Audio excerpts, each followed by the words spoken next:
Alain Bonte, vous êtes directeur du Conservatoire des Landes, conservatoire départemental, anciennement l'École nationale de musique et de danse des Landes.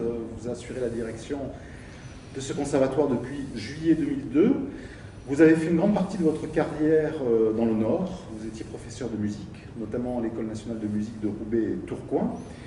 Vous êtes diplômé du conservatoire royal de musique de Bruxelles. Vous avez 47 ans. Alain Bonte, bonjour. Bonjour. Alors, on va parler du Conservatoire des Landes. Parce Oui. que le Conservatoire des Landes, il occupe une place unique, j'ai envie de dire, dans le paysage à la fois musical et pédagogique, même d'Aquitaine, hein, au-delà des frontières du département. Nous sommes présents, vous l'avez dit, sur une bonne partie du territoire landais. En fait, on est sous forme de syndicat mixte. Autrement dit, les communes qui le souhaitent travaillent avec nous.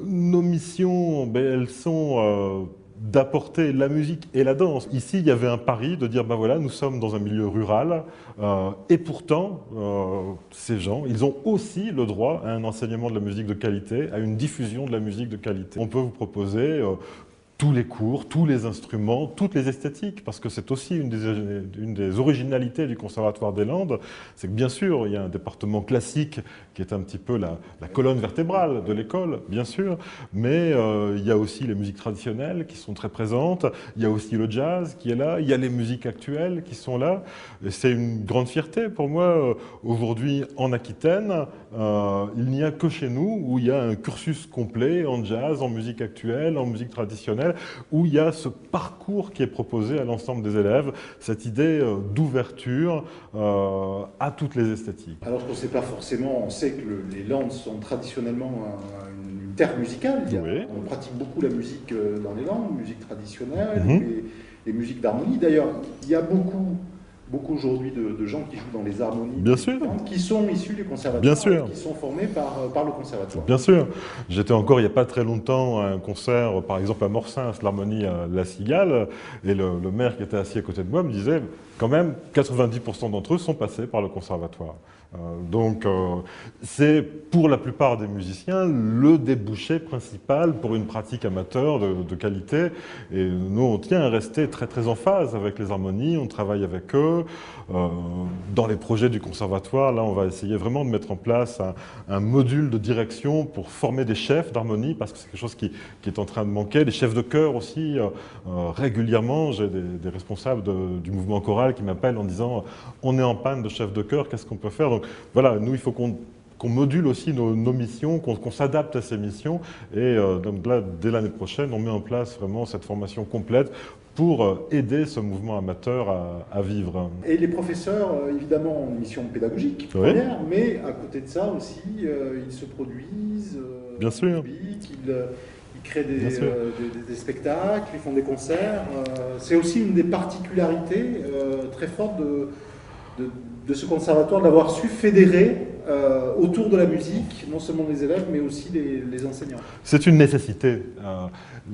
Être enseignant en musique, c'est quand même particulier. On est à la fois artiste et enseignant. Alors c'est vrai que pendant le cours, on a beaucoup plus la casquette enseignant, mais il faut se remettre dans la peau de l'artiste nécessairement.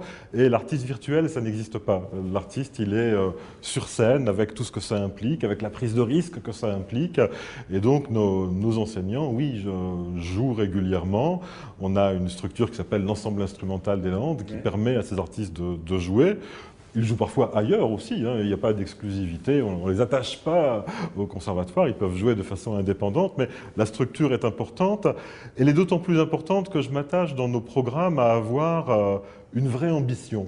C'est-à-dire que nous sommes un service public, et je pense que le service public doit faire ce que les autres ne peuvent pas faire. Vous présentez des œuvres effectivement compositeurs qui ne sont pas, je dirais, dans le top 50 de la musique classique telle qu'on la conçoit aujourd'hui. Et ça marche, vous avez du monde. Donc, est-ce que vous enragez pas justement un peu lorsque l'on dit oh, la musique classique c'est un peu embêtant, c'est un peu voilà. Et sur le terrain, vous avez la démonstration du contraire. Les gens viennent écouter, découvrir. On a fait le choix depuis 3-4 ans de privilégier quelques lieux confortables, parce qu'il n'y a pas de raison de devoir écouter de la musique dans des conditions inconfortables.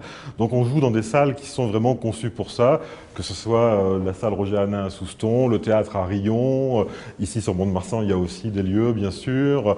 Voilà.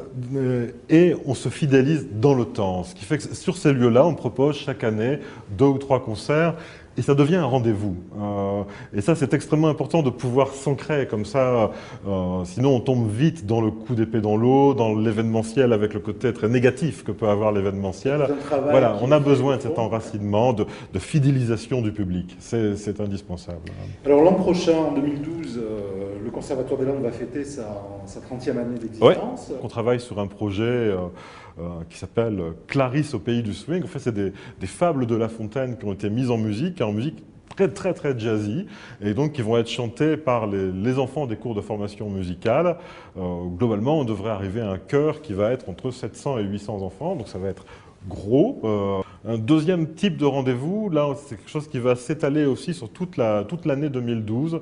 C'est des rendez-vous qu'on va appeler parcours d'artistes, parce que 30 ans, ça veut dire qu'on en a vu passer des élèves, et que parmi ces élèves, il y en a qui gardent une pratique musicale et chorégraphique extrêmement vivante et forte, soit en tant que professionnels, soit en tant qu'amateurs, on fera la place aux deux, et leur permettre de revenir, transmettre leur expérience, donc évidemment sous forme de concerts, rencontres, et donc on va essayer de faire entre 8 et 10 concerts avec nos élèves, nos anciens élèves, de façon très conviviale et festive.